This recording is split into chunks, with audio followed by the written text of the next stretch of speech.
Here's a quick one for you. Do you ever consider the compositional nature of your soloing? The compositional nature of your soloing. Think about food, recipes, ingredients. A lot of people are more bothered about the ingredients than the actual recipe itself. Okay, what am I talking about?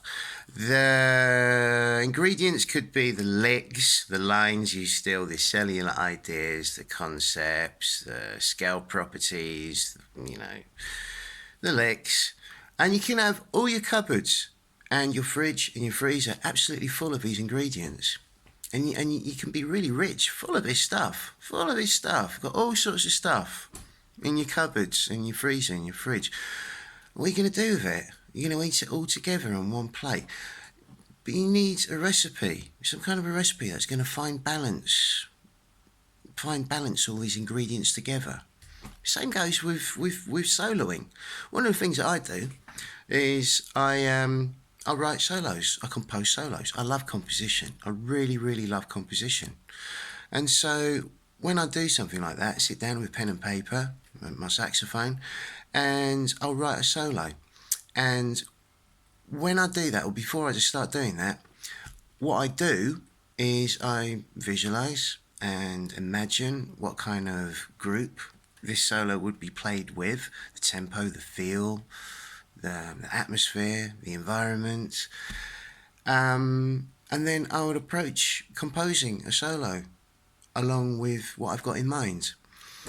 And I'll try and do it as closely inspired to my influences in a way, and kind of gear off that as well. And it works. It really works. It kind of ends up bleeding into your own natural approach. What could happen then on the stage in a real live setting? It's really good practice. It's really, really good practice, and I recommend it. But the other thing to keep in mind is, if you're going to make this dish and you've got this recipe, the other thing to keep in mind is, who are you serving it to? Who are you serving it to? Because, it's like how Lester Young said, every great solo should tell a story. I really believe that. But who are you telling that story to? There's different audiences out there. People want to feel and understand what you're saying, but if you walk up to a microphone and you're going to start doing a Coltrane thing in front of the wrong kind of audience, it's not going to work, is it? But I don't know, if you have a recipe and you do like 10% of that Coltrane thing balanced and infused in with other stuff, it's like having really, really, really hot chili powder. You're not going to put really hot chili powder in a dish, are you, to serve it to everybody and think, okay, that's cool, everybody's going to like this now because I've really worked hard on this really hot dish. It doesn't work that way. You're going to have it infused with something. So there's a lot to think about there. And it makes you think about, what kind of thing you could be studying at this moment in time. Are you spending too much time studying on just one thing? Is it accessible for the people in general?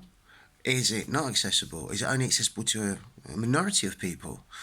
And there's all these things to keep in balance, keep in mind. It's an interesting one. It's really helped me. Perhaps it can help you. Give it a go. Think about it. There's no difference really, is there, between soloing and food? The dishes that we eat. So that's my thought for today.